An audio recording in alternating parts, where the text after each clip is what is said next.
Hello, everyone. Welcome to another episode of Drop Frame. Zeke's joining us momentarily, right now, actually. In fact, hey Zeke, how's it going? We just started. You're not late. It's fine. Also, you guys aren't unmuted. Co, what episode are we on? Today is 5431. 5431. Good. We're going to start off our show today talking about Warframe. So we just picked up this game last week. Do you guys enjoying it? You think it's a good game? Yeah, I'm glad we're devoting a few hours to this today because I have a lot to talk about. Yeah, we're just going to talk about Warframe today, right? Yeah, I think so. Yeah, there's really nothing. There's nothing else. All right, this joke's run its course. Let's move on. There's nothing else in my life. Oh God. No, I think that's as much as we'll talk about Warframe today. In about 2 months. Yeah. But we have played some games. It's gonna be a little bit of a shorter episode today because we're gonna try to do some DFG with Monster Hunter World. Because Zeke jumped into that for the first time yesterday, and that was a doozy to watch. Dude, I like that you're calling it DFG though. Can we just mention that? Yeah, is that what did I shorten it? Yeah, you're like, we're gonna do the DFG. It's like Total Request Live, like, oh, welcome to TRL. My name is JP McDaniel. Am I Carson Daly then? Did Carson Daly have co-host on that show? I guess he had he had the interviewer whose name I forget. He had Kurt Loder.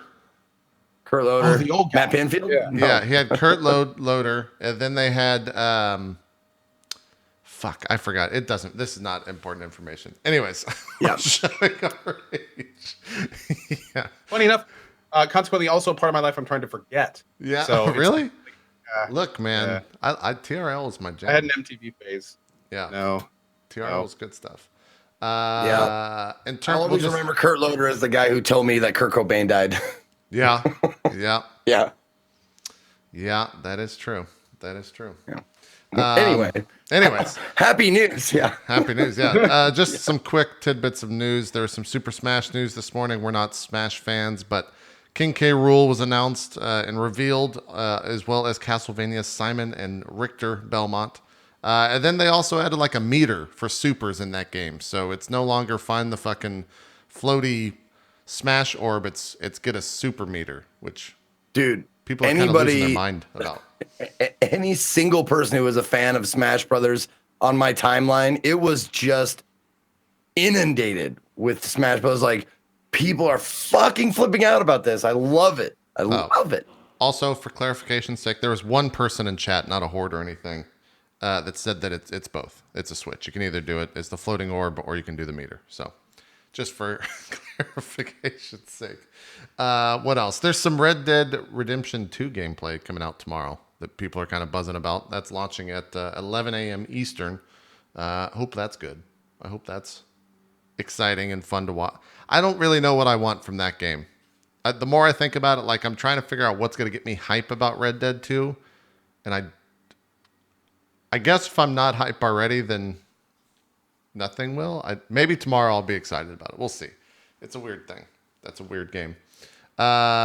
Blizzard said this morning that there are multiple Diablo projects in the works, and we have some things to show you later this year, aka at BlizzCon. They didn't say that part. I added that in there, so we'll probably see something new from the Diablo world at BlizzCon. And I think that's about it in terms of just quick news tidbits, and we can jump into what we've been playing.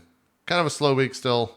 All the crazy shit happens next week, or starts to occur, I would assume. So yeah, let's just jump into games. Where do you want to begin? I guess, Co, you want to talk about Dead Cells for a bit? Because I think both me and you have played that in the past week or so. You want to start there? Sure. Yeah, let's talk Dead Cells. I'll bring up the footage. Dead Cells is still awesome. In fact, if you played from back in the day, it is even awesomer. The Twitch integration is pretty freaking phenomenal, although unfortunately it has the side effect of all current Twitch integration where it just turns your chat into spam central. Yeah. But it's really, really good Twitch integration. It's a lot of fun. It completely changes the game.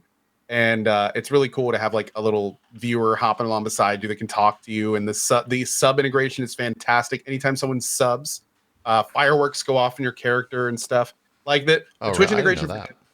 is bar setting for other developers that really want to give it a go. And it was, I mean, like the integrations in game were so cool. We actually ended up, I think, at the end of the stream, turning off my normal notifications so we could actually just like enjoy the ones they were supplying to us. I want to see that. And then, of course, the boss fights are great. A player gets to be the boss and like cast abilities and stuff. Every time you die or when you fall off ledges and stuff, the chat can spam how they feel about the situation on the screen.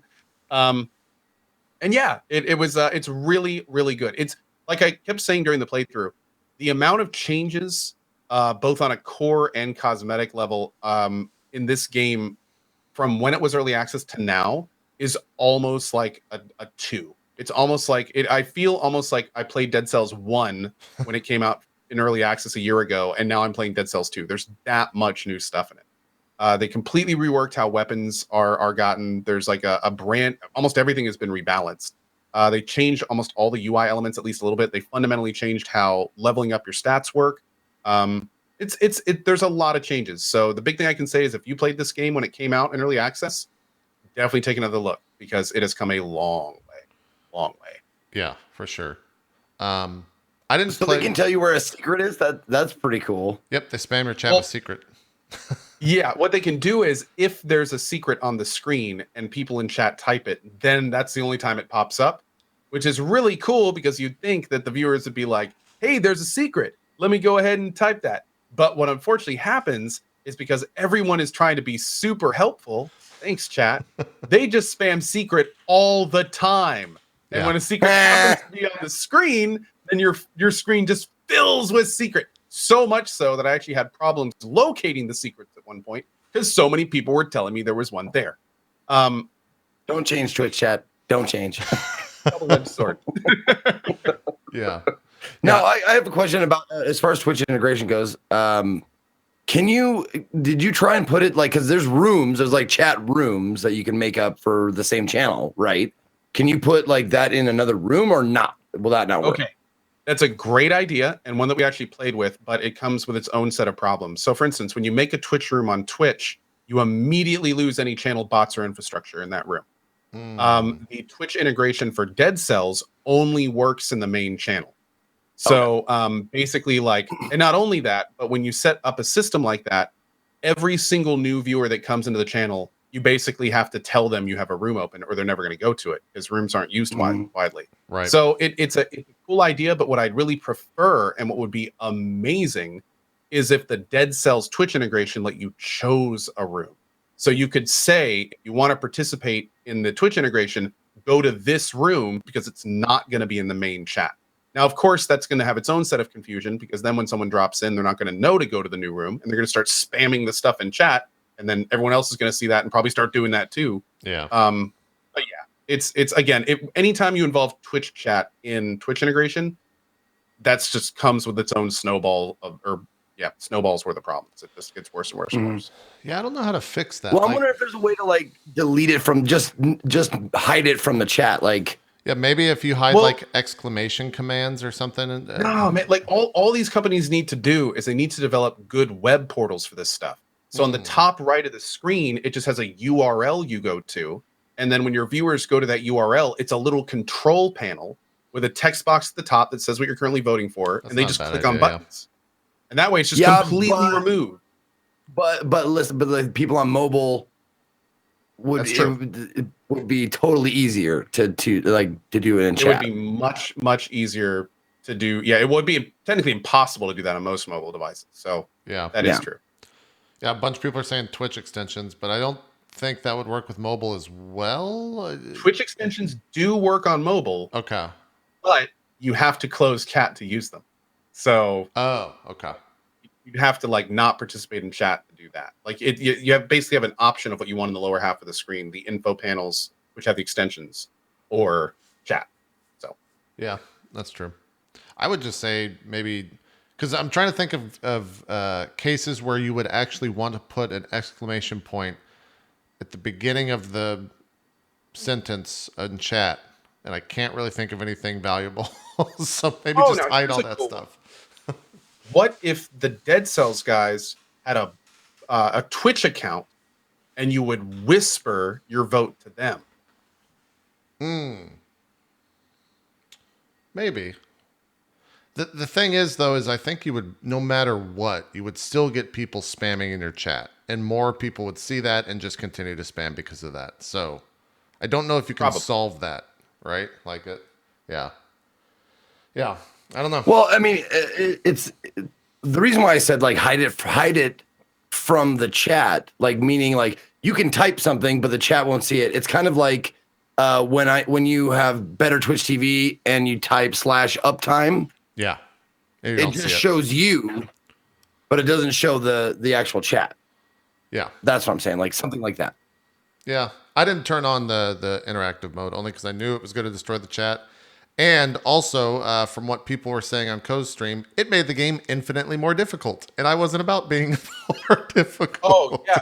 Well, what's crazy about it is like, for instance, when the viewer gets to be the boss, Oh, yeah. it's the normal boss fight, which the boss fights are pretty. I mean, some of the boss fights are really tough, but the first couple are doable. Yeah. And I just like when I first did the boss fights, I went through 2 or 3 runs and pretty much one shot the first boss a few times. But the Twitch integration, all it does is it makes it so a person every 20 seconds of the fight can make a horrible thing happen on top of the boss fight. Oh, God. So like one of them is raining down all these things that can hit you for like a third of your health. Another is summoning zombies that just then you have to deal with the fight. It's not fun. Like it's tough. It's not easy. And then of course, throughout the whole time, every time you do a new level, there's these modifiers that'll pop up. And some of the modifiers are really cool. Like, hey, your chicken guy now shoots things around you, or you know, you get bonuses and stuff like that. But some modifiers are the worst in the world. Like there's one modifier that makes the level dark. And throughout the level are these little lights, some that are already there, some you have to hit. If you stay in the darkness for too long, you start losing health. so you, like, I didn't even realize what was going on the first time I got the delimiter. I'm talking to chat and just jumping back and forth at the beginning, and all of a sudden my life just goes. I like keep getting hit like 5 times a second, and I'm like, what is going on? And I'm just staring at my life as I die. And then finally, chat's like, I think that was the level perk. And I was like, that was a perk? Yeah, that's yeah, brutal. It was terrible. That's brutal. But now it's also, last thing I'll mention, by the way, the Twitch integration in this game is super customizable. So you can make it so like there's 6 or 7 options, and they're all checked by default. But you can make it, for instance, that the only thing Twitch chat can do is tell you that they're secret.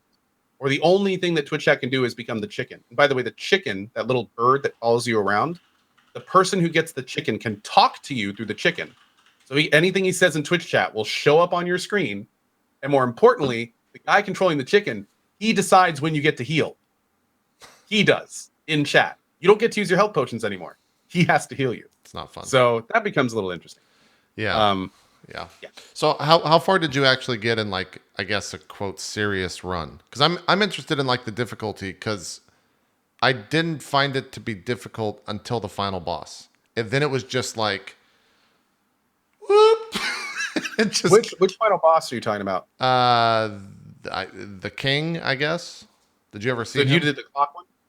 Yeah, I beat that one. Yeah, that's the one I've gotten up to. Okay, yeah, like that one was difficult, but it wasn't like like the final boss is just fucking insane. Like you spawn in and there's like 7 or 8 mobs there, and then he's there just fucking launching you across the screen and knocking you back into pits on the bottom, and you take like a shit ton of damage there. I don't even know how to like even approach what I was fighting.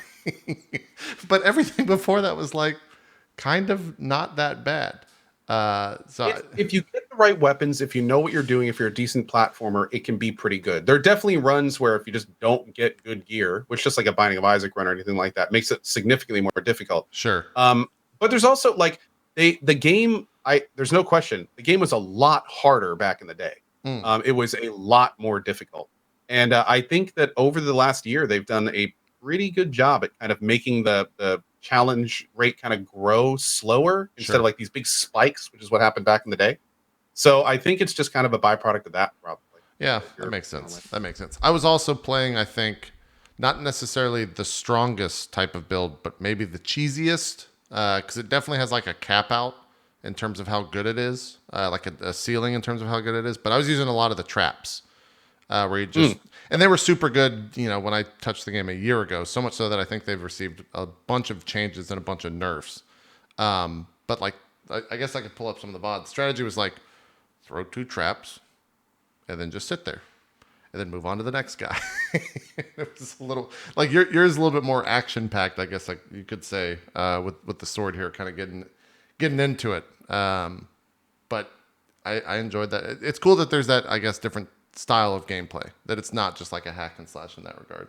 Oh, and a lot of people in chat are pointing out, apparently when you like the first time you beat the game is all easy mode. And that unlocks New Game Plus, like when it gets serious. And there's actually a plus plus and plus plus plus. It goes up to New Game Plus 5. Holy shit, okay. Okay. I don't know. Yeah, all I know is Peeve, who is a streamer, he has been playing a lot of Dead Cells lately, like for entire days, multiple days. And he is still not done. Like it's Dark Souls / Neo-esque, like just keeps kind of going and going.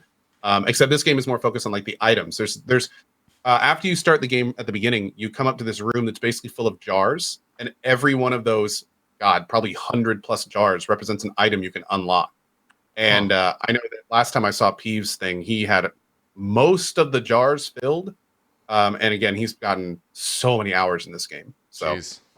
mine looks like a freaking empty jar factory. Yeah, I had like maybe 20 filled at most, I think. Yeah. And I put in, how long was this VOD? I put in like 5 or 6 hours. I don't know how long you played, Co. I've only played like 2.5, 3 hours. I've really haven't, and most of it was Twitch integration. So I'm kind of sad because it came out at like the worst time. There's all this other stuff going on right now, and like I want to give this game multiple days of 100% focus, but yeah. Well, it's like Death's I mean, if Gambit. they get released it like 2 weeks ago, I mean, that would have been fine. That would have been perfect. Yep. But it's not done until it's done, I guess. So That's true. It's very true. Yeah, Death's Gambit comes out next Tuesday, kind of in the middle of everything as well. So I'm 14th is Death's Gambit, and then 15th is Graveyard Keeper. Yeah, so we'll see how those games do. Same day as WoW. But I don't know how much like crossover there is between the rogue like community, if you can even call it that, and like I guess there's probably crossover. I think everyone can play WoW. I just said like variety. Yeah. Like just Yeah. But yeah, here just a little bit of the trap gameplay. You just throw these things and then you just run away. And then you run up and the traps and you just run away. I mean, if you want, you could nothing wrong with that, man. You could toss some fire on there because they'll die a little bit faster. The boss fights for this is kind of ridiculous. Maybe I could show like the first boss since everyone's been there, or it's not. I think I saw someone in another more experienced Dead Cells chat call that a peak build, JP, by the way. A peak build, really? Yep, where you enter an area, do a few things, and then just get out pretty much as fast as you can. That makes sense. I don't know if I'm going to be able to find the boss. But yeah, it's pretty cheesy. It's literally just throw 2 traps and then just fucking dodge until those traps are dead and then throw 2 more traps, etc. But they're not even, like I was saying, a lot of people were telling me that they were not that strong. That apparently the freezed blast mechanic is apparently like super, super OP, and you can like 1 round a couple bosses with that, or 3 round a couple bosses with that, with some crazy fucking build. Yeah. I didn't check too much of that out. So, but yeah, Dead Cells. It's out now. Not just on PC. You can get it on. I think it's on Switch as well, and maybe PS4 and Xbox One. I think so. It's out there and available. Zeke, you gotta pick this up on the Switch maybe, and will it become your airplane game? yeah, it's exactly what I was thinking. I love roguelikes on my Switch because I just like the idea of being able to pick it up, put it down whenever. And I mean, I've got Isaac, I've got Enter the Gungeon. This is definitely on the list for games to play because I like having them all on my Switch because 2 reasons. One, it's a mobile thing and I can use it when I'm traveling, but also because when you get fucking pissed and just really, really upset at a game, it's nice to have a couple of backup ones to go to. It's like, fuck Isaac for the next week. Yeah. I'm going to play Gungeon. Fuck Gungeon. Fuck it. I'm on Dead Cells now. I'll go to Dead Cells. I thought you were going to say it's nice to have people around you so you don't, but No, you're still raging on planes. It seems. Do you get? Oh, angry? yeah, no. Okay. Oh yeah, no, I yell at the person next to me, and I've scared a few elderly gentlemen Okay. who've been sitting next to me. Be careful. No, man. They'll put you on a watch list. I don't really freak out like loud. Like I keep the volume at mute. However, I have seen people catch my face when I like make a fucking mistake, and I just go. I don't make that gurgly noise, but I go like that, and then they look at me like, "Are you okay?" Jesus. Well. Yeah. So that's frustrating. They can be frustrating. But yeah, that's Dead Cells. I think both me and Co recommend it. It's a great game. I think a lot of other people are speaking very highly of it as well. So if you want to go watch some reviews or anything, or if you want more information, feel free. Or also check out some other streamers. Or not JP. Zeke, this is an indie game, and you owe it at least an hour on Indie Sunday of only Twitch integration. You should give it a try. Like that's all you should do. Just the Twitch integration, and let your community go buck wild on your face. I'm pretty sure I've done that already, or maybe not. I haven't done the newest iteration, but I have. Let's see, I have 12 hours in Dead Cells, and those are all streamed. That's in various forms of beta, I think. Well, the Twitch integration is like 2 weeks old. Oh, is it? Uh-oh. Yeah. Okay. I didn't know that. Yeah, it's new. Cool. At least I will have to do that then. Zeke, why don't you talk? Yes, sir. I still don't know what. I've heard so many conflicting things about this game. I need you to settle it. What is This Is the Police 2, and is it good? I haven't talked to anybody who else has played it. I have not talked to another person that has played this game. A lot of people just shit on this game and said it was not good. I don't understand why. Because if you played the first one, okay, listen. There is like maybe a reason why people are shitting on the game. I can see a couple of reasons. One, mostly it's like the first. Like for the most part, like 85% of the game is like the original game with just more like better music and better graphics and or whatever. Better. But the 15% of the game that is like XCOP, like XCOM. Oh, I was. There is just like, is that an '80s movie? What is XCOP? No, there's a game mode that you stumble upon every so often during a day of work, because each of these things it takes place during the day. So you start the day, pick your cops that are going to work that day. You go out on calls and whatnot, and then every once in a while you'll get a I don't know. It's not called a raid. It's called a it's an event that happens in the game, but you have to do XCOM style battle, which is, turn-based strategy. A tactical mission. There you go. It's not an assault. It's a tactical mission, which means it's turn-based strategy. So it plays almost exactly like a basic XCOM. You move, there's half cover, there's full cover, there's double moves, there's shooting, there's sneaking. There's skills you can use on your turn. Like cops get different, like when you level them up in the game or during the tactical mission, they get things that they can use during these missions. Just like this is it. This is the X-Cop kind of a thing. Yep. I'm not kidding you, dude.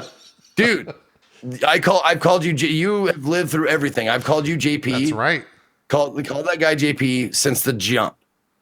You are a sneaky bonking motherfucker. Like you will sneak up behind people. I don't know what that means, but I'm about it. With their baton, you'll sneak up behind them, go, and then arrest them. Dude, you were for this particular mission, you were my MVP. But yeah, so this is the kind of mission you do, and I can understand the gripes with that. Because if you like the first game, this play mode was not in the first game at all. They added this, and I love it. If you're not a fan of XCOM, you will hate this. Yeah. But if you like, This Is the Police and XCOM, What could be better? They put them both together. I love it. And I look forward to doing these missions because it's a nice break from the monotony. Well, it's not a monotony, but of the same gameplay for a few days in a row. This really is nice and breaks it up because this is actually like, I mean, this is a tactical thing, whereas most of the stuff is like text-based stuff. This actually injects a little action, a little animation. Not a lot of animation in this game. This is the only time like this game displays any animation. Most of the game is played with like still pictures and slides, like for the story parts of the game. Gotcha. Another reason why people may not like this game, and I don't. Okay, it could be argued that it's a product of the time period that it's being set in. It's being set in the 80s. Does it say it's being set in the 80s? No, but there are cassette tapes, there are VCR tapes, there are multiple like references to things that were popular in the 1980s. Like Weird Al, who you're currently playing as? Yeah. Hold on a second. Did you watch me play this, right? No, that's literally Weird Al. You didn't fucking, that's exactly what I said, dude. It's exactly what I said. Weird Al, man. I call him Weird Al for the entire thing. Like, Weird Al, get out there and go handle that old lady. You know, like, that's fucking nuts, man. Okay. No, it looks like very Weird Al similar. from the 80s, yeah. It does. Anyway, the other thing that people might not like about this game is that it is there's misogyny, like a lot of misogyny, and a tinge of severe homophobia. And it's not the game that's doing it, it's the characters that are doing this. So it doesn't feel wrong to me. Like if this felt like they were doing this just gratuitously, I would have a problem with it. But it feels like it's a product of the era, and they're trying to be like truer to the 80s. Because when I grew up in the 80s, it was bad. It was bad. Like we were shitty, like ignorant kids, and no one corrected us. Yeah. Because a lot of the adults were like that. But those things aside, the game is fucking fantastic. I don't mind either of those things because they seem like appropriate. Like that, the one I just talked about seems appropriate to the era, and they're being true to like being police. Like police are fucking like they're hard-boiled people a lot of times, and they'll say some real shit or they'll say like some terrible shit. Mm-hmm. Yeah, exactly. So it didn't feel wrong. But the XCOM thing is, maybe people would have a problem with it because they don't like it being thrown into a game that didn't have it before. But other than that, I like both of those aspects, and I fucking am having a heyday with this game. I am loving it. I'm loving assigning personalities to people who have very, very like outlined personalities. You get a name, you get a picture, and you get sometime when they do actions or ask for days off from work or stuff like that, you get kind of an idea of their personality. But more so, you apply the personality to that, and I love it, or you can. And I love doing that, like JP, Weird Al. We had Saddam Hussein. We had a guy who looked like Saddam Hussein in a like with the full beard, like the hiding Saddam Hussein, with the full fucking beard, but with like a sheriff hat on. It's fucking great. So I signed like that guy was Saddam Hussein forever after. Yeah, it's a fucking blast. You can play it at your own pace. You can play it as fast or slow as you want because it's all turn-based. Well, there are timed things when you're on the beat, on the job for the day. Like things will pop up and say like 30 seconds to answer this, but they give you more than enough time to actually like click on the thing, so you don't feel like it's frantic. But you do feel like when you have 2 missions at the same time or 3 missions at the same time, and you don't have enough cops, you're like, well, which one seems more important? You got to do that from time to time, and it sucks. So was the XCOM stuff added in the second one? Because in the first one, that was kind of like auto resolved in a sense, depending on like stats, or is it just a brand new thing completely? I think it's a brand new thing completely. I don't Okay. remember that being in the first game at all.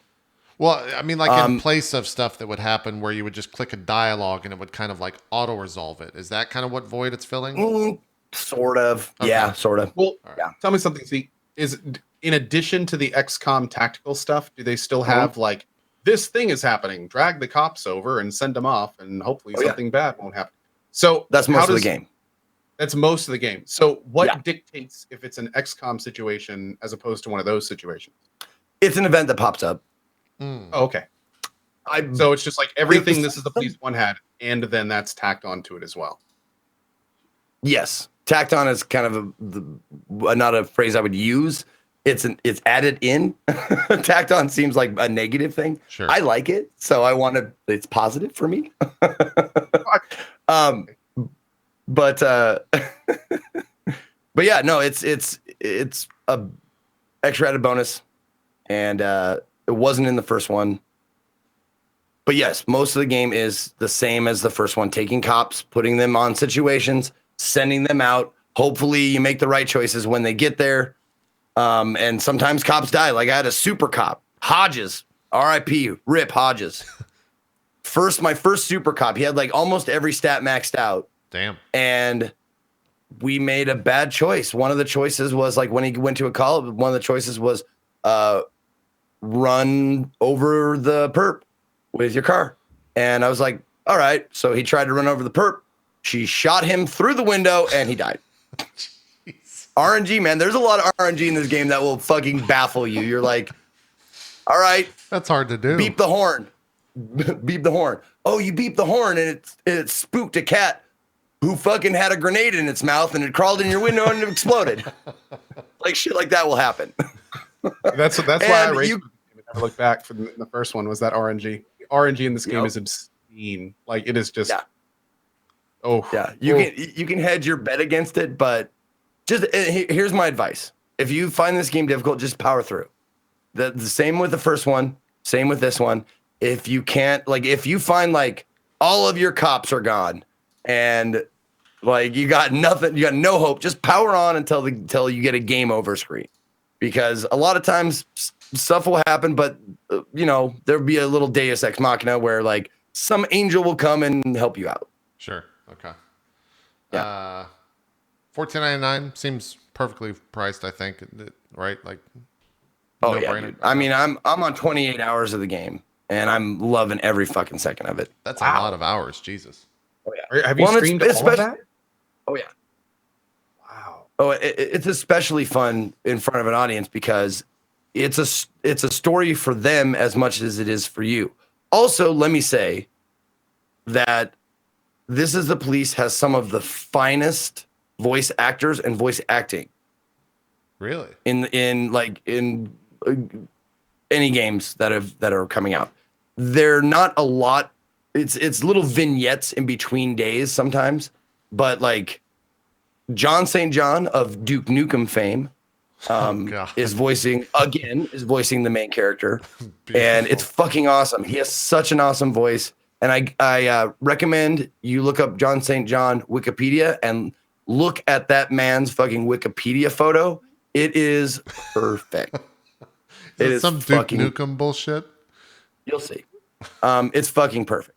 But wonderful voice acting all the way through. It's just it's a beautifully done, beautifully acted part of the game. Nice. Yep, that's okay. That's about what I expected. Yep. John St. John with a fan. Yeah, with a fan. Great. It's pretty good. I'd go Google that. I'm not going to show that on stream, so definitely just go Google. Oh, it's not. There's no nudity or anything. Yeah, I know. I'm just not going to. John St. John on Wikipedia. You can see what we're talking about. Cool. Yeah. So recommended. Gives thumbs up. Absolutely, 100%. I think I should read the reviews to see what people's gripes were. Yeah. Maybe it was bugs. I mean, because that could very well be that people were having like game-breaking bugs or something. Yeah. But I'm hoping that like it turns over. Oh, now it's mostly positive. It is mostly positive, yeah. Yeah. Oh no. Okay, cool. Because it was mixed like when I first saw it. Yeah. Cool. We'll have to see. We'll circle back next week and see how that one. See if you still feel the same after finishing it. Do you think you're close? Do you still have a bunch of time left? Where do you think you're at? See, that's the thing. I don't have any idea. I don't know how close I am. 28 hours. It seems like a lot in that. That seems lengthy. Well, I mean, if Maybe it's any indicator, this is the police one. Took me 30 hours to finish. Okay, maybe you're in there. So if there's more content, like there should be, it'll probably, I don't know, 40.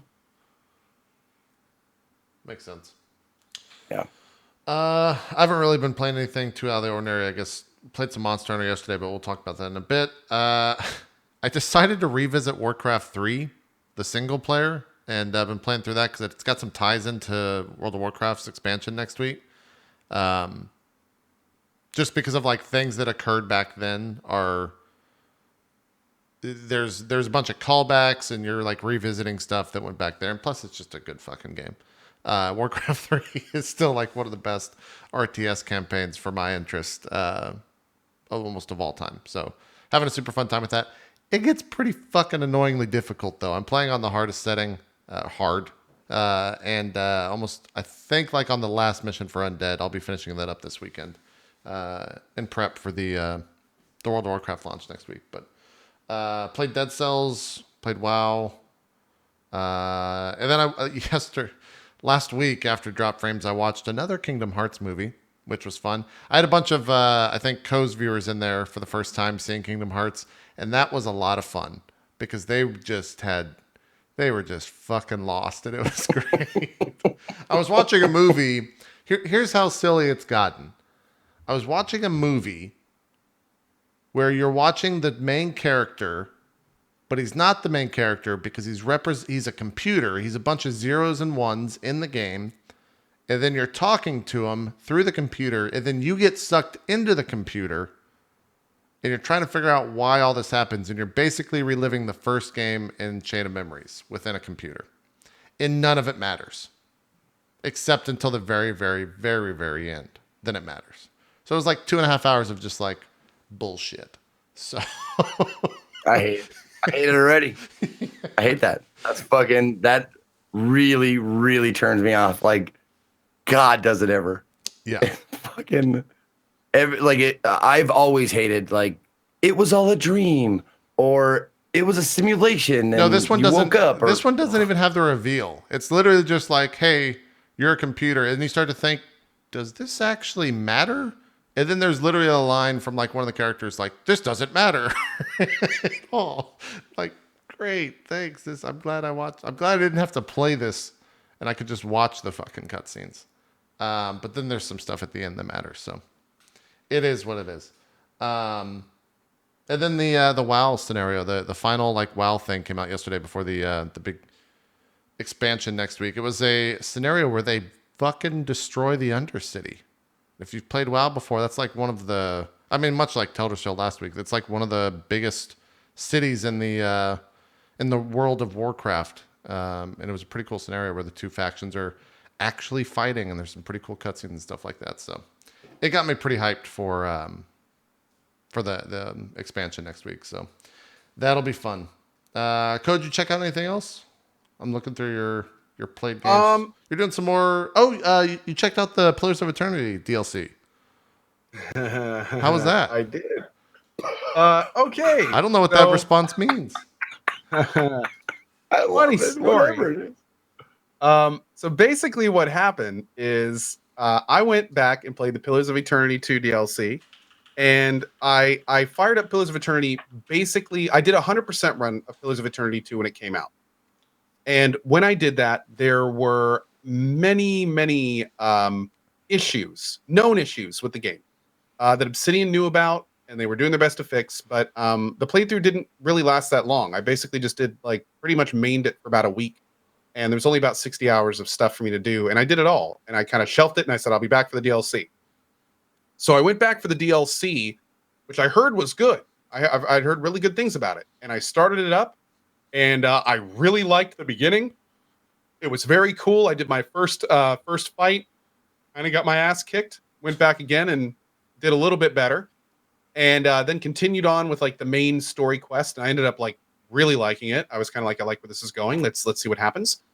And then I got to the first area with like trash mobs, and proceeded to like try to piece my way through the fights like I had before, and realized that pretty much everything I had done had changed, and I couldn't really put my finger on it. And this is what's happened. So when PoE 2 came out, there was a difficulty called Path of the Damned, which is the hardest difficulty. That's one I did.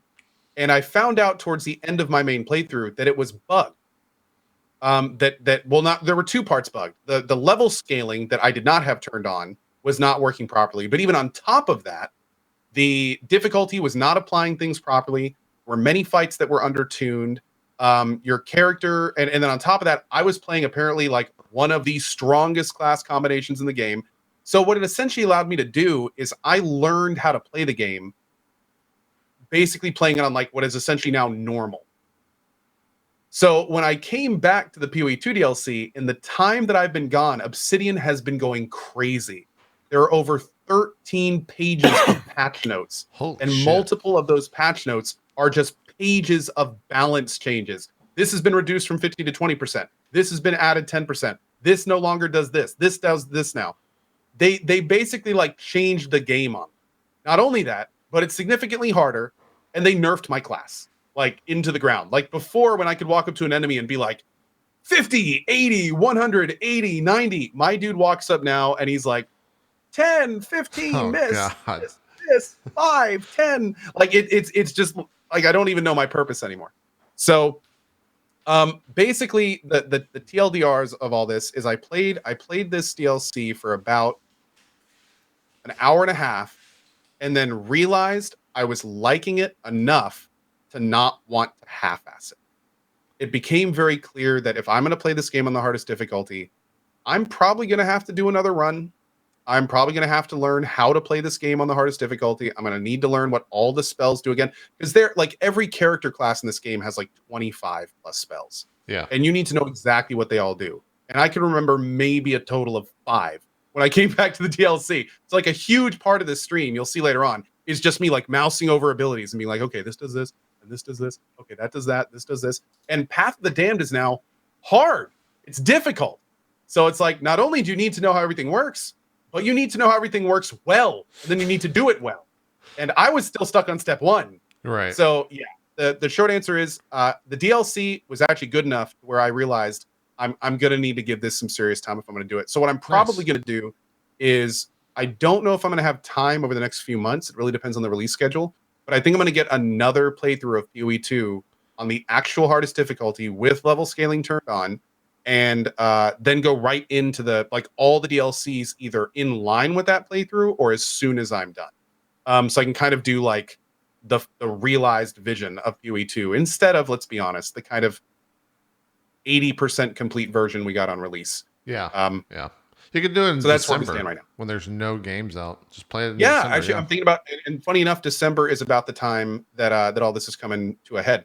Thankfully, though, December got another excellent entry in things that are coming out, something that I've been looking forward to for over a year, and that is the Long Dark Episode 3 with the Episode 1 and 2 Redux, where they're basically like completely remaking Episodes 1 and 2 of the Long Dark, specifically to make it go into 3 better. Damn. And all that's coming out in December. So, but that being said, I need to play this game again.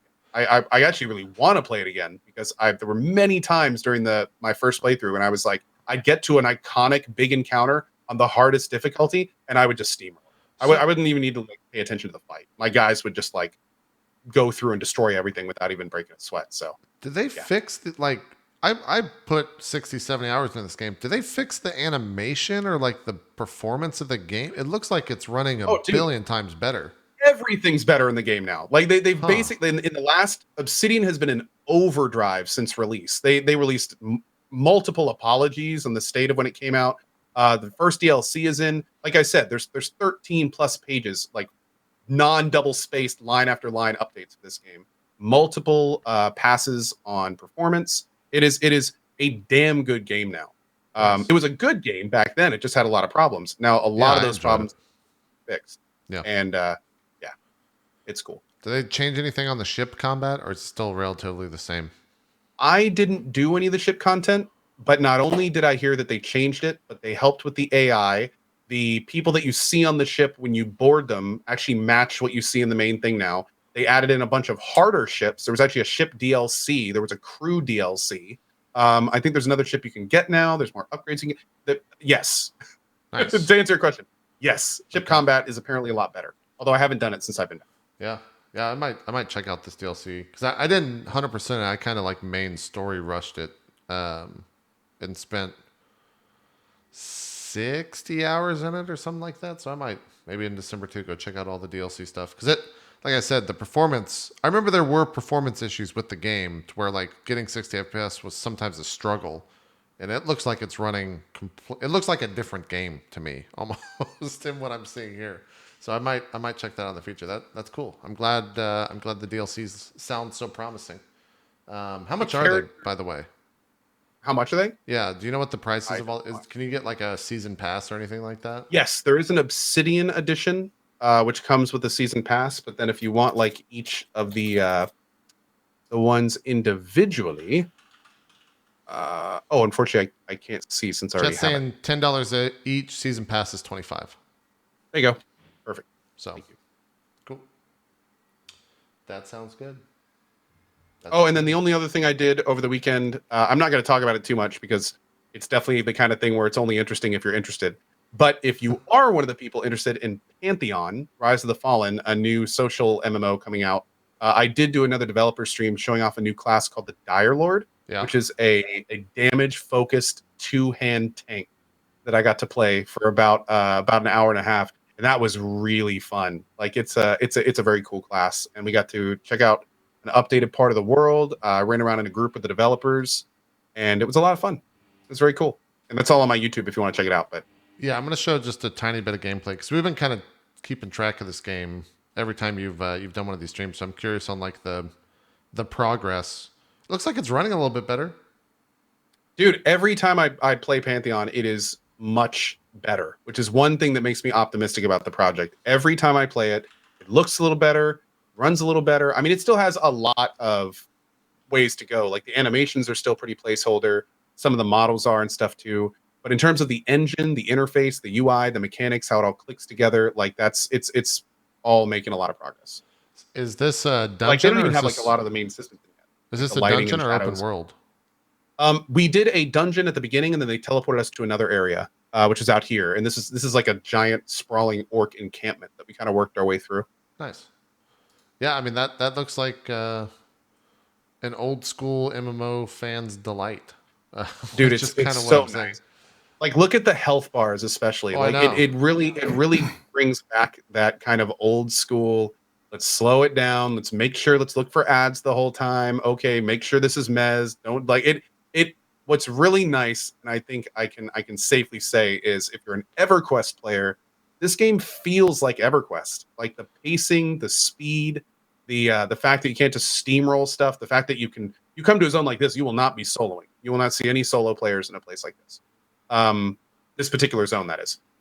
It's really cool. It's really cool. It's good to see that these things are still kind of out there. I know these days people are much more about speed and being able to solo dungeons and instances, and this game is not for you. Yeah. That's wrong. That's audience. okay. That's okay. It is for me. It's kind of refreshing for someone who's been playing WoW, even after the recent stat squish that they did. It's nice seeing that it's like, hey, you hit this guy for 45 damage, and that's it. You didn't hit him for 1,000,000. You hit him for 45 damage. Yeah, it's the kind of thing where single stats can matter when you're looking, or groups of 10. It's not a huge thing. By the way, to answer a couple quick questions, this is pre-alpha footage. This isn't even alpha yet. The alpha is going to be open for more folks. So this is pre-alpha footage. And for the other question, which was, is co-paid by the devs? No. In fact, my developer streams I do for free. The reason that I'm so excited about this game is one of my favorite MMOs of all time is called EverQuest. And there has not been a game like EverQuest since EverQuest. This is the first game in almost 20 years that is coming out that is actually like EverQuest. That's why I'm excited. That's why I'm invested. Actually, let me put this around a little bit. I actually paid them. I'm actually like a significant backer of Pantheon. Nice. So no, the devs didn't pay me. I actually paid them. Yeah. There you go. Yeah, that's how that works. Is there a reason you're wearing headphones? I'm wearing headphones because I was in a Skype call with 6 of the developers, Brad McQuaid and a few of the other guys. And unfortunately, whenever I'm in comms, I generally have to wear headphones. Yeah. Okay. Yeah, because I have a gate on Co whenever we do drop frames, so you don't hear a lot of the reverb. I would assume if that's not there, it's going to come through. Did Dark Age of Camelot Unchained come out? Is that a thing? Camelot, is that a thing that released? Because no, it's actually I got undergoing an email or something like, and I was like, "What? This is out? What? So what's going on with that? Do you know?" Camelot Unchained is just about to enter beta. I have Camelot Unchained and Crowfall in the same category, where I don't want to get super involved until it's presentable. That's one of the reasons that I'm doing these Pantheon dev streams. Is I feel like Pantheon is to a point where at least people can like see it and see what they're getting into. But both Crowfall and Camelot Unchained have been doing these super technical alphas and betas to where you load into worlds and it's like the entire world is gray. Yeah. You know, like it's not really like presentable. However, the beta that Camelot Unchained is coming out with soon, I've heard is a lot better. I haven't looked too much into it because, as you guys, I have zero time right now to look into these things. But the beta is about to open. I've heard good things. I would love Twitch chat if some of you put some hours into it and let us know how it is. Because I'm real curious about that. Yeah, like I don't have time, but I would love to talk to somebody who's put like 10 plus hours. You know, I want to know how it is. I want to know what the project state is. Like, is this looking good? Is this looking bad? I'm very curious about this. Yeah. But yeah, we'll have to see. I don't even know what game we're talking about. We're talking about a game called Camelot Unchained. It's by Mark Jacobs, who was the original mastermind behind an old school game called Dark Age of Camelot, which was extremely forward looking when it came out. Yeah, that was Dark the Age game of I Camelot, grew up ever on. hear of Lake Combat? Like Guild Wars 2 is based on Dark Age of Camelot. It is like a copy of its PvP system. Yeah, I guess it is. Yeah. I put thousands of hours into DOAC. So much so I did a video with Krindor this past week where we just went fishing and WoW, and we started talking about like old MMOs, and one of them was Dark Age of Camelot because I like grew up on that. And at one time, I think I was actually paying for like 9 active subscriptions, or my parents were because I was so young for that game. But I went back and like watched a bunch of old school PvP videos from that game, and it felt back. It brought back some good memories of late nights, like doing alarm clock raids on fucking New Year's morning, and that was a game, man. That was a fun game. I missed that shit. That game did so many things right. Like you know those servers are still on. I know. My character still exists. And I don't think. Do you have to have an active subscription to play these days? I don't know if you do. Yeah. Not sure these days. Yeah, I would love to go back and just see what those games are. Chat's saying yes. So, anyways, Zeke, you play anything else? I know we can talk Monster Hunter, I guess. Actually, is your Rimworld playthrough over? Did you shelf that for a bit, Zeke? Did we talk about that? Did we talk about you dying to the plague? We talked about that last week. We did, yeah. Is that the last time you played? Yeah, that was the last time I played. I did not expect to spend 43 hours playing that game, let alone like that's going to be like it is for a lot of people that I know on Twitch that are friends of mine.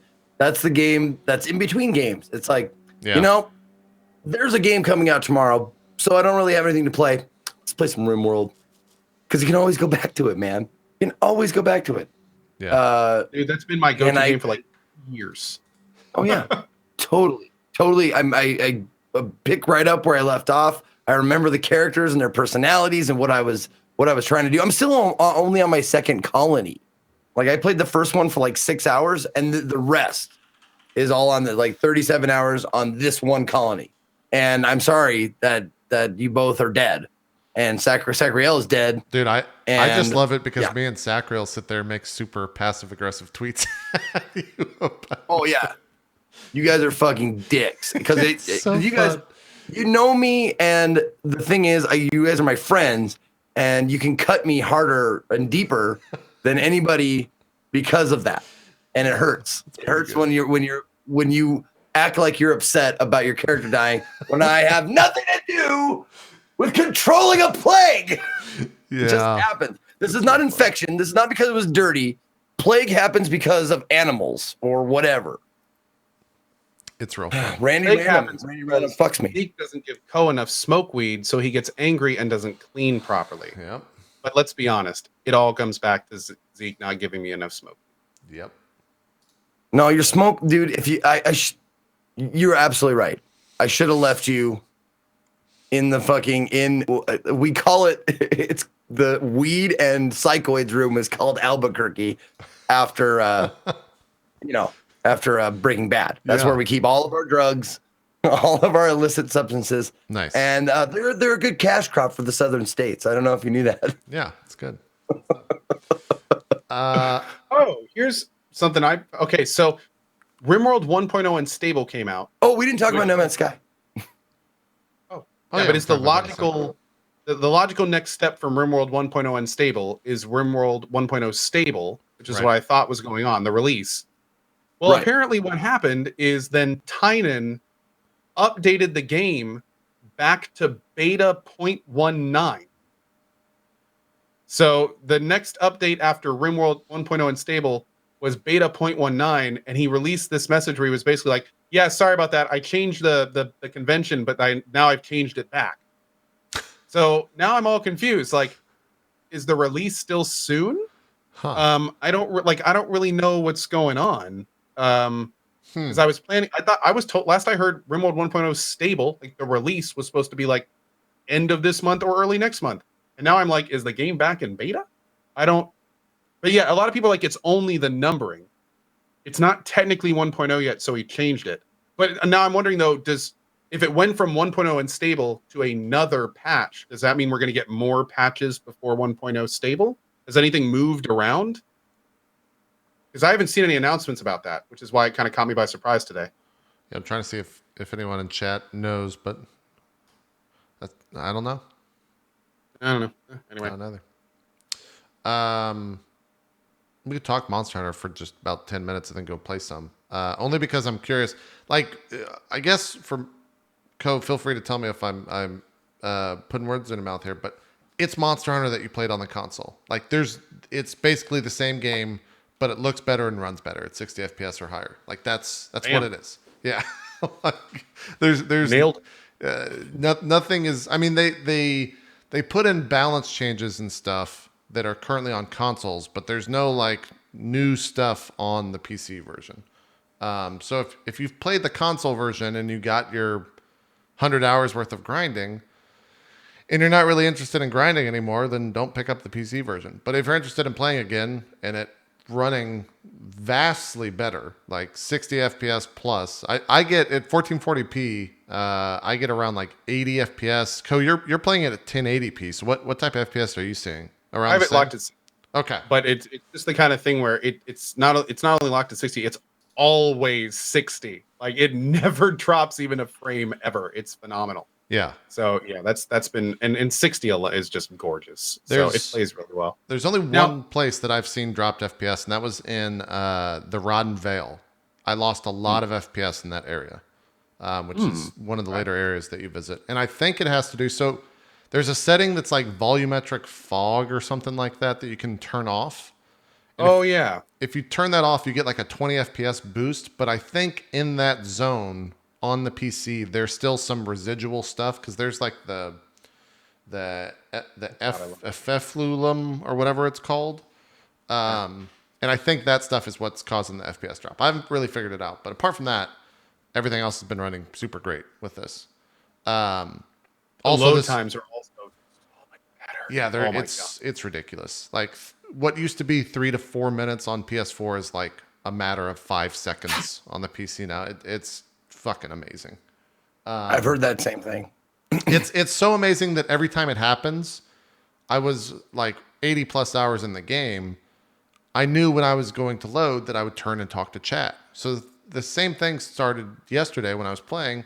Oh, it's load time. Let's talk to chat. I'd get through like one comment, and my character would just be standing there doing nothing because I was so fucking used to it loading so slow. So it's really good I like. It's the best way I think to play Monster Hunter. This is Diablos, Co. If that's what you're trying to discern. No, I was looking at your character because he looks a lot like Aurelian. Yeah. No, I make all my characters now that I have the ability to are all Aaron. Oh, okay, cool. I don't know There why. you go. Wow, that's not sycophantic or creepy at all. That's just what happens. It's just what happens. I did the same thing in Pillars of Eternity, actually, now that I think about it. Yeah, this. Well, if you look at my character creation, you'll see like I made my mom. Yeah, So that's a little weird too. that's true. Yeah, that's true. I've seen it. Yeah, this is the only monster that gave me any struggle yesterday. It's fucking. I hate this guy so much. He's such a pain in the ass. Is that your mom? Speaking of my mom, Yeah. that's my mom. Yeah, I figured that might be your mom. He's like, I heard what you just said. God damn it, she's here. She's listening. She's got bugs in the room, man. She's always got her eyes on me. She told me that Mama's always watching. You got to scan for those bugs, man. Yeah. Anyways, it's Monster Hunter. I'm curious though, Zeke. You spent some time with it yesterday, I guess we could say, and we'll be jumping over to it soon. Yeah, just about 4 hours. Yeah. And you, I don't know if I spent that. Like, I'm trying to recall. It was so long ago. Like, if I went through the tutorials, and if they actually like. If they helped, like I told you before the game is like, yeah, you don't really need to do the tutorials. Like half that shit you don't even really use. You just, and I don't know if that's because all that stuff is just automatically in my head done in the sense that I know what to do every time something needs to be done or what. So I don't know if that was bad information, but I'm curious with the one hunt that I think you've done, because you've only done one as far as I know. How are you liking Monster Hunter? Does it seem like your jam? Because it kind of seemed like you were frustrated yesterday, but I know that can mean a billion different things on stream. Yeah, it's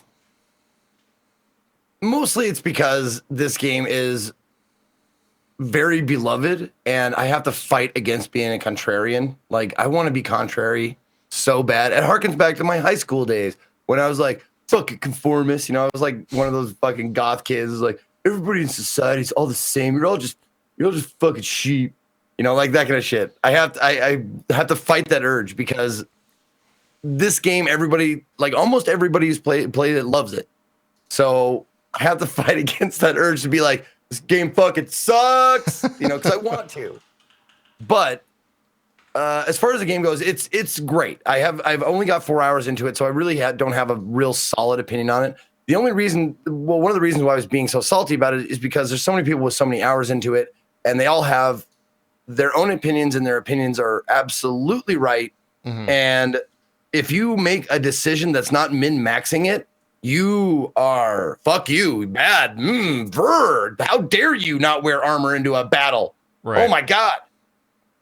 You know, that kind of shit. You know, I was fine. I never fainted.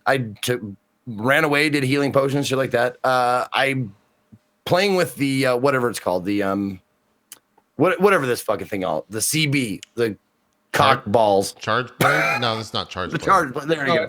Field one. Yeah. Yeah, I forgot what this is called. Is it charge blade? I guess it is charge blade. Okay. Yeah, it's a charge blade because of the little vials you charge up or whatever. Yeah. And then you turn it into an axe. And I did not pick this. I rolled it because everybody had an opinion on the first starting weapon, which one was good, which one was bad, blah, blah, blah. So I was just like, all right, I just rolled a D14 in chat. And then this was what came up. And everybody's like, oh, God, it's terrible for beginners.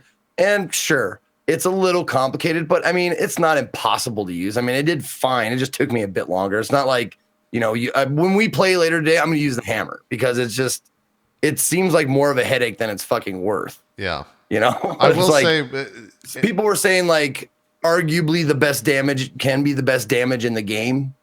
Whatever, like late game or whatever, or if you learn how to do it, arguably, but like, I don't got time for that. I just want to have fun and smash monsters. So I'm just going to pick up the hammer and fucking blast them with that. Yeah. I played 80 hours as hammer, I guess hammer main is what you would say. And And I noticed yesterday that you were kind of saying a lot of the same thing. Don't be afraid to miss in this game. Like 90% of the time when you're trying to hit something, you're most likely going to miss because it takes a long time to get like the rhythm of the monster into like that's what the game is, right? It's learning how each monster moves and learning their tells and knowing how to position yourself to succeed on a hit. And you're gonna miss a lot. Like that's just the nature of the game. It's fucking frustrating. Like when you're playing a third-person action game, that's one of the complaints I had about Monster Hunter. It feels so slow, like compared to other games. Like everything, like it's probably because I'm using probably the weapon I'm using, I'm guessing. But even the running feels pretty slow. Yeah. The fact that you have to sheath your weapon in order to start running is a goddamn pain in the ass. Starting out with the auto sheath was like, what the fuck is this? Oh, I didn't even know that was a thing. So what does that do? Oh yeah, you can turn the auto sheath off. Well, it auto sheaths your weapon. Like when you're like not in battle, it's like it gives you like 5 seconds when you're not swinging it and goes, oh, let's put it away. Oh, that's weird. Yeah, it is a little weird. But I took that. I took obviously one of the first things I clicked on. But it just, I mean, missing. Oh God, it's so frustrating to miss. Because when you miss in a third-person action game or any game that I played previously, there's a reason for it. Not because the auto-targeting is fucked. Because it is. The auto-targeting is a fucking mess. It's not precise. I don't target stuff ever in this game. I'm sure you got told this, Zeke, but most people don't use the auto-target. Like, that's very good. I mean, good idea. It's probably a good idea. It's because it fucks you up. Like when a monster runs by you or something, it'll like just turn your character around and like it's annoying as fuck. Yeah, I don't use it. Yeah, well, and also it suffers from the problem that a lot of auto targeting does. If you are not pointed directly at the thing that you want to auto target, it targets like a fucking toucan that's like way up in the top of the treetop. Yep, because you're closer to pointing to that one. It's unbelievably triggering. Yeah. That shit happens. It's fucking terrible. Yeah. That aside, like, of course, don't auto target. That's fine. Like you play third person games without auto targeting, and it's okay. But it sucks, which is I don't understand. Like why would it suck? Why would it need to suck? Like Dark Souls didn't suck. Like the auto targeting is fine in Dark Souls. And of course I'm going to compare it to Dark Souls because it's a third person action game, hack and slash. That's like the gold standard of those games. This is actually a fair comparison time. However, I will say that I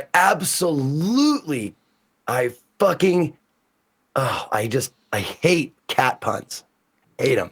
Hate them. Yeah, they're all over the place. Oh my God. It made me quit the game. Like it was about quitting time anyway, but I was like, that's good. I'm done. Thank you. They put in like 10 in one like conversation. That's the Monster Hunter humor, man. They like that shit's all over the place. They make really bad jokes nonstop throughout the quote like story.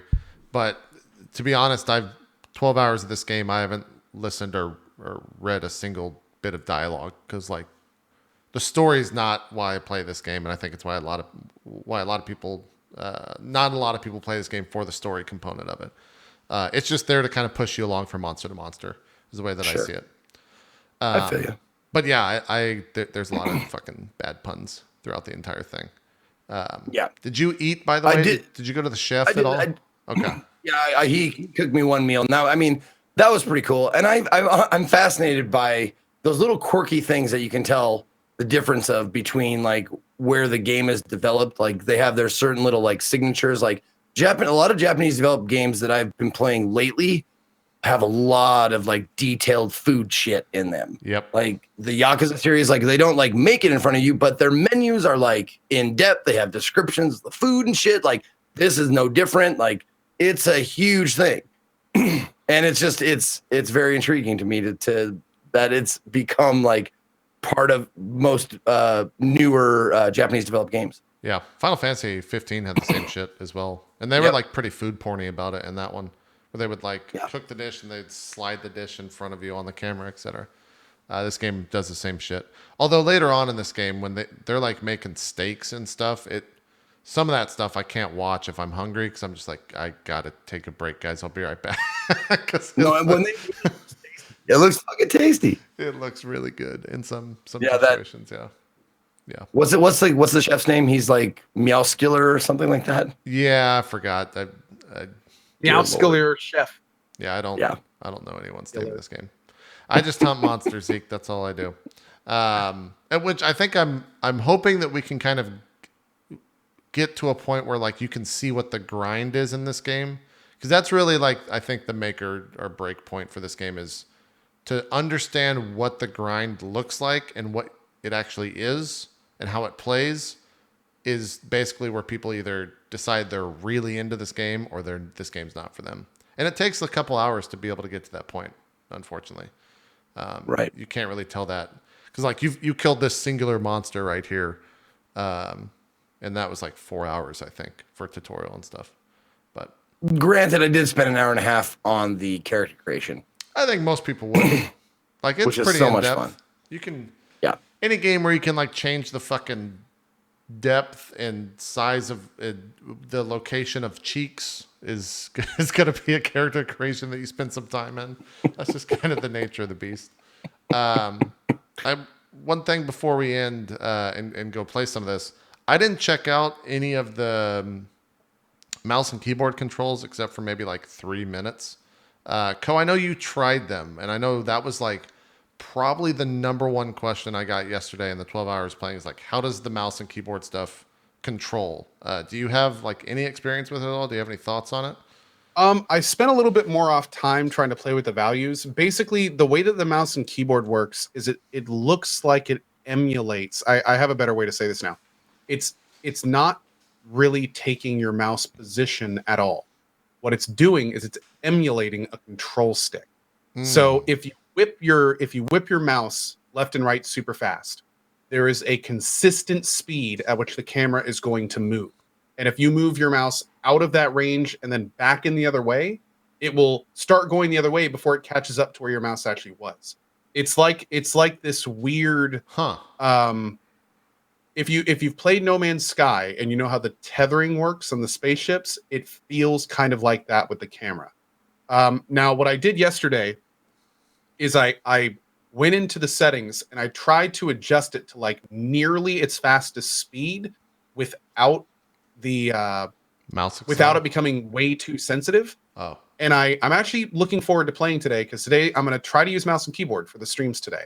And I'm doing it with an insect glaive, which does require a little bit more aiming than other weapons because you have to shoot the little things at different parts of the monsters. Right. So I'm hoping after the changes it's going to feel better. But I have to, like, the default mouse and keyboard settings, when I did them in the first stream, I plugged my controller back in. And this is coming from somebody who was looking forward to doing it, even though I generally played third-person action games with a controller just because it's easier to control your character with a thumbstick. Right. I did want to use it for aiming and stuff, and even that felt weird. It feels like everything's slow. Nothing feels like one-to-one. So again, I'm hoping these settings will make a difference, and I'd hope even more for a patch. But yeah, did I use a controller for Witcher 3? No, I didn't. Nope, I didn't. But in Witcher 3 is a little bit different though because there's a lot of like precision clicking in the world, and it's also like fast. It doesn't feel like you're like swinging shit underwater or running like you've got a dump in your pants. Witcher's like that, whereas Monster Hunter's not like that. Yeah, I guess that makes sense. Everything seems slow after Warframe. Everything. I know, Well, right? Dude, that's- oh my yes, god. 100% I will agree legitimately with tried that. to bullet jump when I was testing it last night, and I there was this quarter of a second when I was like, why isn't this work? Oh, wrong game. I think that might be more of the problem for you, Zeke, in terms of it feeling slow. Because like it doesn't feel that slow to me, but if you've come from Warframe, I totally understand that. Because I played a bunch of Warframe and then went to WoW, and I was like, why am I moving? This doesn't feel good at all. It feels completely normal, but when you've played Warframe for fucking 100 hours or whatever, Yeah. and you zoom around the fucking maps, it makes a difference. Yeah, without a doubt. There's a big Yeah. event- And thank you, Chad. How dare we talk about shit that we've been playing on a fucking gaming talk show? Yeah. How dare we bring it up again? Shame on you, Zeke. Fuck you. Shame on you. Fuck y'all. That being said, I know yesterday I grouped with 2 people that had access to the game that stopped by the stream later and said they're strictly playing. They're playing the bow, whatever that is. I think it's just called a bow or something like that in game, and they're strictly playing with mouse and keyboard. And they rebound a bunch of the stuff. So like 1 is like your heal, and like 2 is your sharp, like whetstone. So I don't know how. I guess you can do all that. And he said it's playing great. Yeah. And I know like Strippin and Baru and maybe Cry and I think Whoops were playing last night, and they were all playing ranged at the same time, and they were all using, I think, mouse and keyboard. At least I know Strippin was. I'm not sure if the other guys were. So sorry, Eric's not Cry. I don't know who Eric's is, but anyways, they said it all plays fine. So I think if you really want to play with mouse and keyboard, you can. But the first thing I did when I turned this game on was reach for my controller, because like I don't play Dark Souls with mouse and keyboard. I wouldn't play this with a mouse and keyboard. That's just my preference. So you can play it how you want. It seems okay. Yeah. But it does feel a little weird in terms of sensitivity. I kind of see what Ko's saying in terms of it being kind of like this weird mouse emulation type thing. It doesn't feel 1-to-1. It feels like there's some mouse smoothing going on, which is just another shitty term for acceleration that people decided to throw in there. So we'll see. Well, see if they change and also, any of that. like, again, if the control scheme was designed for control sticks and controllers, and they don't like remake that for PC, if they just try to like hook the mouse into it, it feels a lot like what we're feeling now in most other games. So I think that may be what's going on. They don't have like a true mouse conversion thing going on. They just hooked it into the controller stuff. That makes sense. People in chat were asking if we talked No Man's Sky. I think we kind of mentioned it last week, but I know Ko, you played a little bit more. Any other feelings on No Man's Sky that maybe weren't there beforehand? Not that we haven't already talked about, really. I mean, Okay. it's yeah. I mean, it's. I think we've pretty much discussed most of it. Yeah, It's No Man's Sky. If you like collecting stuff and kind of journeying around from planet to planet, then I think it's a good game for you. But the UI is trash, so just know that. The UI is still bad. I don't think. Now I have a question about No Man's Sky. Like, does it end up having like a through line story like Subnautica did, or does it not even do that? There are 2 quests in the game. One of them is the Atlas quest, and one of them is the Artemis quest. And they do have like there are storylines, and they do follow in some case a character or 2, and they do give you a lot of insight into the world and what's going on.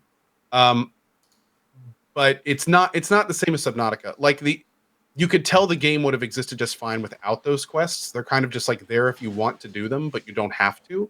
So it's not quite the same. Like Subnautica has like an impactful quest with an ending, and it like takes you through the ship and all that kind of stuff. It's nothing like that in No Man's Sky. I mean, the game didn't release with them, for example. The Atlas quest it did, but it wasn't nearly what it is now. So it's not to the level of Subnautica, but there are quests to do, 2 of them in particular, 3 if you want to stretch a little bit, if you want to do that. Yeah. Cool. Just curious. You watch Evo? I did. I know you did. I spent a lot of time watching Evo. Yeah, did either of you check it out at all? I know fighting games aren't really y'all's jam, but I got to watch Evo every year, man. It's at least Sunday. I don't really care about like watching the top 2,500 or whatever that fucking absurd bracket is that starts on Friday. But the top 8s of most games on Sunday are always good. I joined in.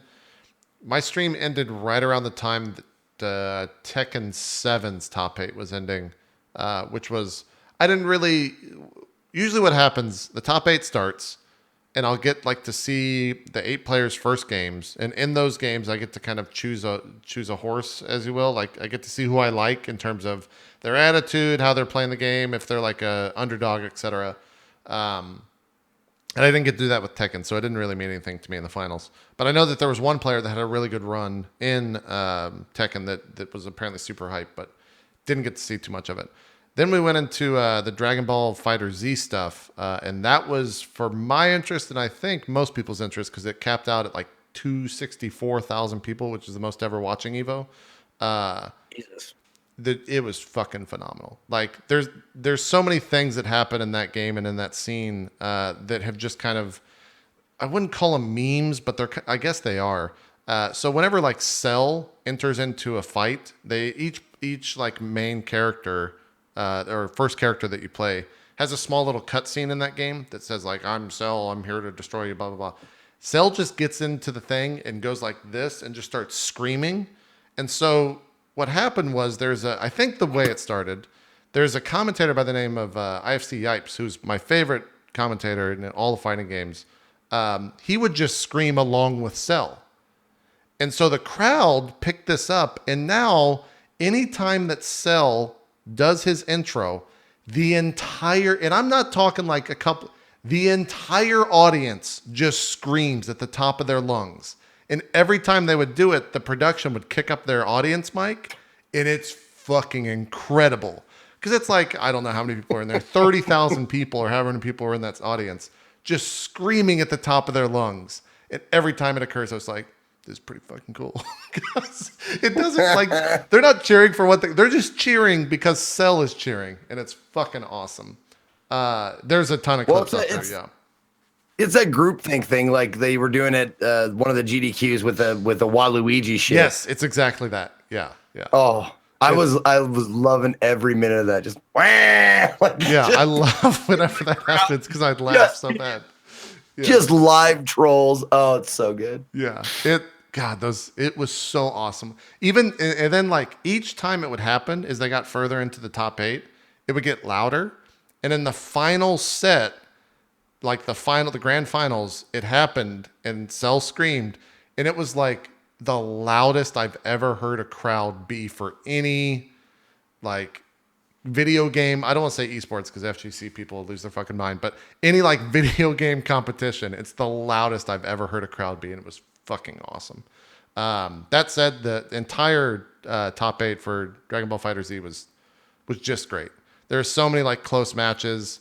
There were so many like unique things that occurred, like Shinra, or however you say his name, the dragon in Dragon Ball Z was summoned in the grand finals, which is apparently super rare because he can do things like bring a character back or give you full life, etc. That stuff was fucking awesome to see. It was summoned twice, I think, in the top 8 overall, but once in the grand finals. And then after that, they did Street Fighter V, and I wasn't really that hype about Street Fighter V. Like it lasted till like 2 a.m. in the morning. I eventually just like turned it off until the grand finals, where a British gentleman won over who was it? Not Takedo. Takedo got third, or maybe he got second. No, yeah, it was Takedo. Takedo got second, and then Fudo got third. Yeah, over the two Japan players. But yeah, I wish Street Fighter V wasn't the main game at Evo. It seems like it's not the hypest there anymore. I think it's got the heritage in that world and that genre, but I don't know if it's necessarily the hypest game anymore at that event. But those are my thoughts on Evo as a complete outsider. And then they announced Negan, by the way, from Walking Dead is in Tekken 7. So that was also something they announced. It was real weird. It was a really weird thing. Dude, that's fucking dope. Yeah, that's a thing. They had some other cooler Dragon Ball Z guy is in Dragon Ball Z. I don't know. It's Frieza's brother. I don't know. And what was the other thing? Oh, they had this guy dressed as this character G from Street Fighter V. Apparently, it's the voice actor for the character, and he was in like full garb of the character and had like gold flakes on his skin. And he looks like Abraham Lincoln. And he kept like trying to get them to chant like "for the people" or something like that.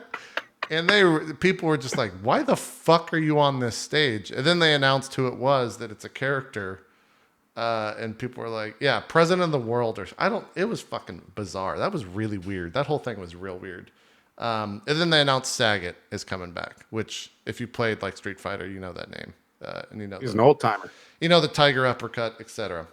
And that was Evo for me. We were trying to get Maximilian on the show, but I think he's super unbelievably busy right now to kind of talk Evo. But I think he's at Evo.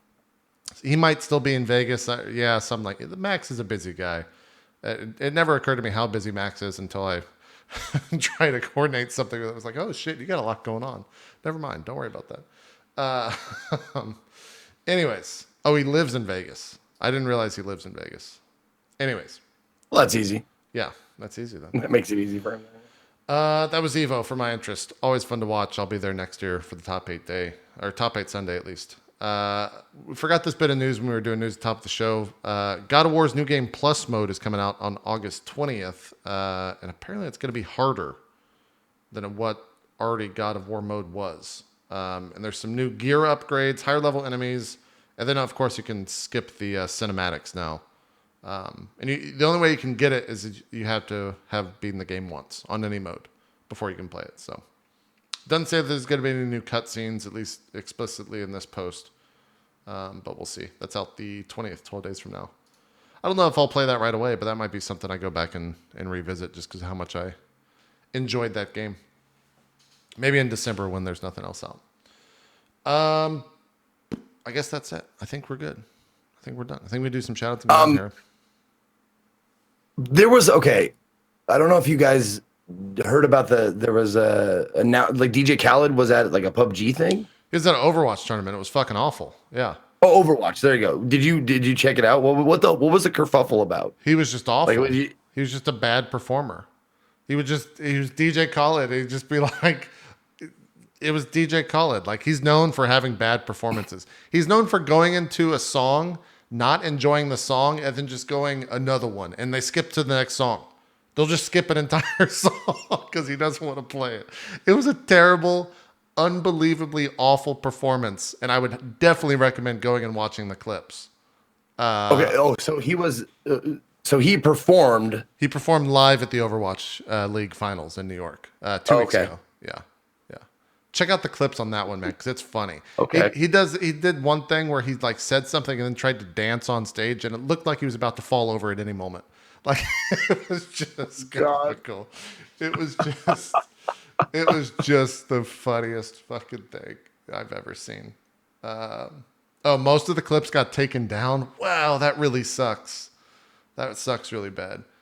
I was talking about that on my stream. It's like I don't know how whoever was the person in charge of that decision, like how that gets passed around a committee of sorts, I would hope. And they're all like, oh yeah, the kids will love DJ Khaled. That'll be great. It's like, how does that? I don't know. I feel like that person Googled it and was like, oh, this guy's on H3H3 did a video with this person and it was great. The kids love DJ Khaled. It was fucking weird. Like, why not get like, who's the guy that streams? There's like an actual musician that streams Overwatch, whose name I'm blanking on. Like, they could have just gotten him. T-Pain. Yeah, get fucking T-Pain. Like, T-Pain would have been great. Could have just had T-Pain out there. Well, and T-Pain seems like he has a great sense of humor. I mean, he worked with like the Lonely Island SNL guys and shit like that. So yeah, no, don't. He's got a sense of humor on himself. Don't get Deadmau5. He's all over the place already with PUBG and stuff. Overwatch wants to like T-Pain makes perfect sense. Just get T-Pain next time. I don't know what the fuck they were doing.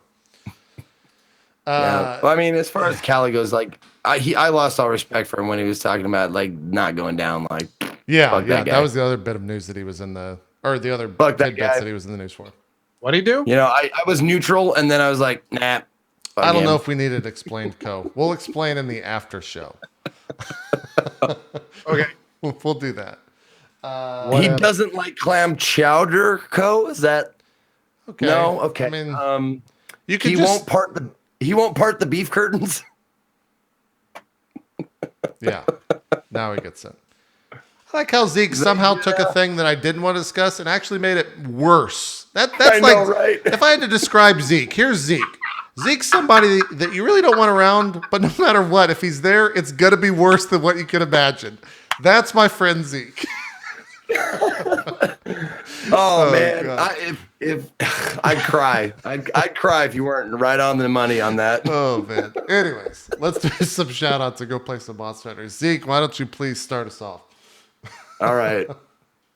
Hey guys, fucking shit, twats and stuff. That's all I got. Follow me on buttlovin.com. I'll see you later. Bye.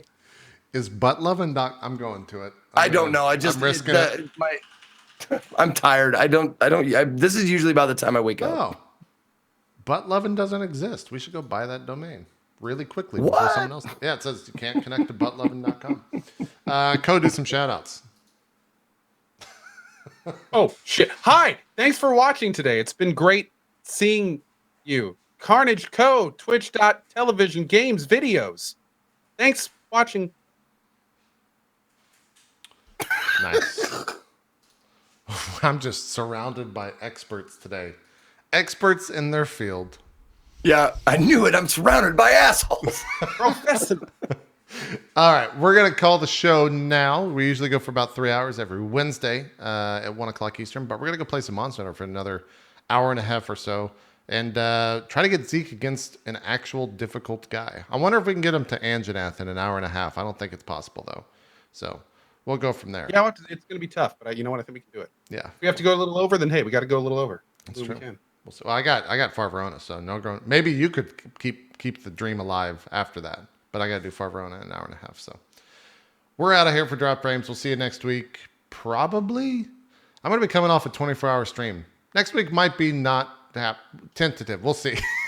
We'll see how Also, it goes. Zeke- Is Tuesday your 24-hour thing? Yeah. Oh, Zeke, you're gone next week, right? No. Oh, it's the week after that? Yep. The next week is the 15th. Okay. I'll be leaving around the 21st. Okay. Gotcha. Cool. All right. We're out of here. For now, we're going to go play some Monster Hunter. If you want to watch, we'll all be streaming on our respective channels, so you can go check us out there. We'll see you next time. Bye-bye.